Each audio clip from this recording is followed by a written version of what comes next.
Chiefs Kingdom, we are finally here as the Kansas City Chiefs are going to take the field and kick off their preseason this Sunday against the New Orleans Saints. Today, I will give you 5 things that I will have my eyes on this Sunday for the Kansas City Chiefs. With that, let's cut the talk and let's have some fun.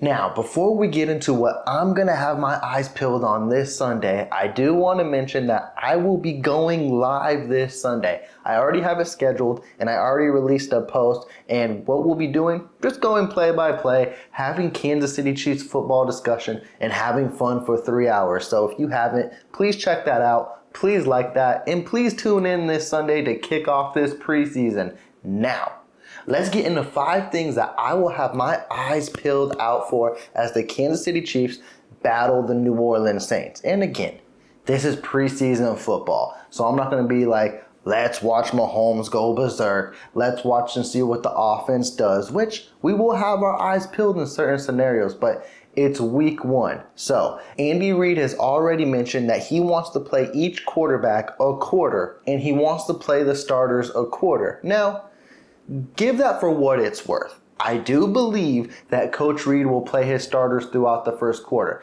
Andy Reid is one of the few coaches who wants to play his starters and be sure that he's getting all the rust off before the regular season. And rightfully so. There's a reason why the Kansas City Chiefs are always contenders and why Coach Reid has them in tip-top shape. So I'm not going to go against that. Now, where there may be a little fib in there is if Patrick Mahomes' first drive gets a touchdown, he ain't seen the field again. He ain't going to be out there the full quarter. So now, again, give it for what it's worth. If Mahomes struggles, he may let him see another series. But at the end of the day, I believe the starters will be out there, like maybe the offensive line and maybe the weapon. As for Mahomes, I am hard-pressed to say that he is going to play more than 2 series, specifically if they do score. So how I'm going to zone in on this is positional and player-wise too. So let's kick off this list and let's start at my number 1 thing I'm going to keep my eyes off, and it's going to be the starters. And it's going to be the starting offensive line. And it's not going to be the interior. It's going to be the new big boys, Jawan Taylor and Donovan Smith. And just see how they mesh and gel. We might not get a lot out of week 1 from them, but the quick few series we may see may be telling. So I'm going to keep my eyes peeled, and specifically probably on Donovan Smith, because he has the biggest shoes to fill as he is blocking the blind side of Patrick Mahomes and replacing Orlando Brown Jr. And there's a lot of question marks around him regarding his injuries last year and probably the poorest performance he has ever put to date in his career season-wise. So everyone is anticipating a bounce back. And I believe Donovan Smith will have one, and I believe it starts this Sunday, and we will get to see what he is made of. As for Jawan Taylor, I think he's an instant upgrade at right tackle, and I think he's going to uplift this line even more and make them even better. If this Kansas City Chiefs offensive line wasn't already top 5, best believe it will be in 2023. And let's still focus on the starters a little bit, or used to be starters.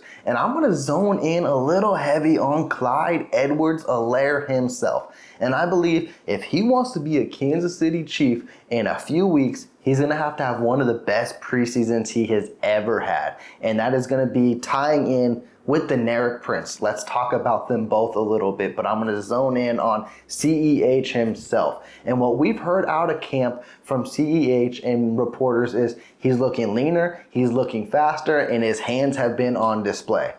He needs to show it in a game and show why he deserves to be RB3, because he's got the young Prince of Kansas City on his heels.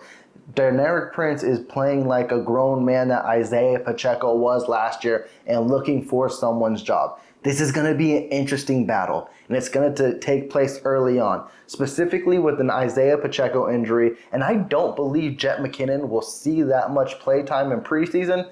You're going to see a lot of CEH and a lot of Deneric Prince, and it's going to be interesting to see how the Kansas City Chiefs move forward, because I already believe Deneric Prince has a roster spot. Dave Toub loves him, and he is already his number 1 kick returner. So that's a roster spot slotted. So does that mean the Kansas City Chiefs are running with 4 running backs? Clyde Edwards-Helaire might have to prove himself a little more. And I'm excited for it because Chiefs Kingdom is already pushing him out the door and saying he doesn't deserve to be on this team.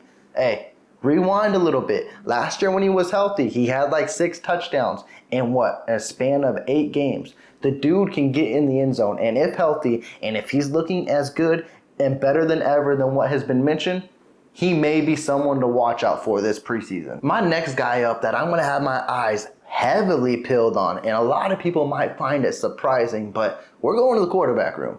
And I'm zoning in on Blaine Gabbert because he has big shoes to fill. And a lot of people may not feel that way. But if you're a true fan of the Kansas City Chiefs and a part of the kingdom, you know that backup quarterback role is heavy. And now that Chad Henne has officially retired, Blaine Gabbert is next man up, or there can be a legit quarterback number 2 battle controversy between Shane Buechele. And we may see that take place this preseason. What I would love to see Blaine Gabbert do is just be efficient. Don't do nothing crazy. I think he's literally out there going to try to earn a spot because I believe it's going to be between him and Shane Buechele. And do the Kansas City Chiefs keep 3 quarterbacks? Because we saw it last preseason where the Arizona Cardinals were nipping at the heels to pick up Shane Buechele. Do the Kansas City Chiefs keep 3 quarterbacks? That'll be a main question as those roster cuts start to come. And if Blaine Gabbert proves himself and proves, hey, I'm legit, and if you need me for one game, which could happen, he can win that game. And that's all Chiefs Kingdom asks for, is show us efficiency, show us you can be a good quarterback. And I'm going to be heavily zoned in on him, not just this game, but all 3. Because I think he can be very crucial. Knock on wood that Mahomes does not get injured, but we've seen it late in seasons. And if we need a guy to win a game, can Blaine Gabbert be that guy? I don't know yet, but I don't know that with Shane Buechele either. So there's got to be a lot of answers to the questions in the quarterback room. I'm going to give y'all a 2-for-1 special on this one because the 2 players I'm going to mention here, I believe are going to be the standout stars of this preseason. And it won't be names you're thinking I'm going to mention. And one's going to be on the offense and one's going to be on the defensive side of the ball. And I'm going to start with Nico Remihijo and then Nick Jones, the 7th round cornerback. Something tells me these dudes are going to make it damn near impossible for the coaches to cut them. Specifically Nico, because I feel like Nick Jones, he's already slotted on the roster. The Kansas City Chiefs have had some injuries in the cornerback room. Nothing too serious, but the depth is always great. But focusing on Nico a little bit, he makes my mind just go bonkers because I look at him and I really want him on the roster. And if he looks as good as Camp into the games, he's going to be such a hard cut. And he makes me feel like the Kansas City Chiefs need to keep 8 wide receivers or they need to choose him over Justin Watson. Now, that's highly unlikely because Justin Watson, he's a reliable receiver and you could tell the Kansas City Chiefs loved him. That's why they gave him a 2-year contract and it looks like he's going to be here for the long haul. But man, what Remihijo does and what he can show on the field in punt return and catching the football and in the receiving game, I think he can be special in this preseason. Now, is that saying a lot because it's preseason? No. But, man, he just feels like one of those dudes to me where I remember watching Victor Cruz in the preseason make himself a name and then earn a roster spot and then become the salsa king himself.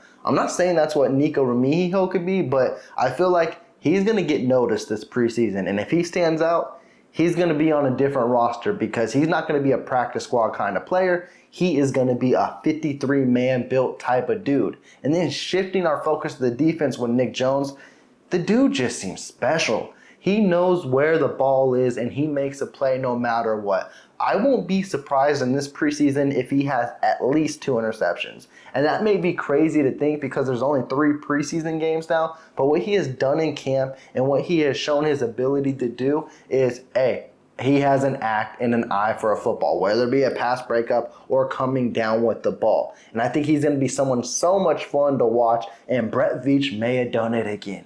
He may have found another steal in the 7th round, and it's another cornerback. Keep your eyes on these 2 players. Chiefs Kingdom, you really thought I was going to do that to you, huh? I got one more player to talk about, and it wouldn't be right if I didn't talk about him because it's not just going to be me. It's going to be the whole entire Chiefs Kingdom, and it might even be the NFL media as well. But you best believe everyone is going to have their eyes zoned in on Justin Ross. And I think what I'm going to have my eyes zoned in most is not the production. What he does is he going to go out there with the ones, twos, threes? How long is he going to be out there? And then, of course, what does he do? All of that is going to be a huge factor into if he makes the 53-man roster, which I heavily believe so. But if he runs out with the ones in the first or second series with Mahomes, it's signed, still delivered. You already know what's about to go down, and he's making this team. And if he happens to make plays with the ones, Chiefs Kingdom's about to lose their mind. Now, even if it's in the second quarter or third quarter and he's making plays, it's going to be something, literally, I can see it now. Justin Ross gets like a 5-yard catch and Chiefs Kingdom goes bonkers. That's just as simple as it can be. Now, I do believe he will be productive in this preseason. It's going to be interesting to see how it all unfolds. But the main thing I'm zoned in on Justin Ross is not production. It's what are you going to be there in the first quarter? Because if you're in the lineup in the first quarter, book it. He's playing week 1. That's how obvious it'll be. So it's going to be fun to see how all of this tallies in just together. Not Justin Ross, but the offensive line, the rookies, Clyde Edwards-Helaire, how it all shapes out. Chiefs Kingdom, you let me know what you have your eyes on this Sunday. With that, I'm checking out. But before I do, if you did like this video, please leave that big thumbs up. And also, please be sure to subscribe to the channel. With that, I'm taking off. Y'all take care. Peace.